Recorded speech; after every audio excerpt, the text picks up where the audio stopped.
Welcome to Samba Samba. Enjoy the video. You'll start by choosing the only compatible path, wired analog. Grab the G733's 3.5mm cable and the Xbox Series S controller with a headphone jack or adapter. Plug one end firmly into the headset and the other into the controller.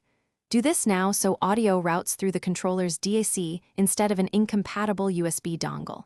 Once connected, make sure the console and controller are powered and paired. This gives you the baseline audio link to configure levels on Xbox. Once the physical connection is secure, you must tell Xbox to use it. Go to Settings, General, then Volume and Audio Output.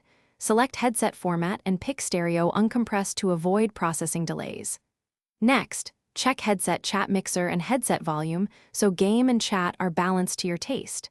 If you use Party Chat, confirm party audio is set to headset. These steps route and optimize analog audio from the controller to your G733 and reduce unexpected muting or processing.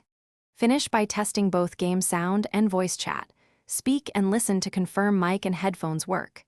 If you get no sound, reseat the 3.5mm cable at both ends and ensure the headset's mute or power switch isn't engaged.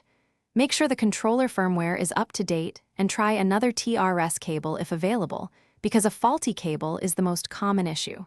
If problems persist, check Xbox audio overrides and reset the controller connection to force the console to re-recognize the headset. Thanks for watching. Consider subscribing if we helped you.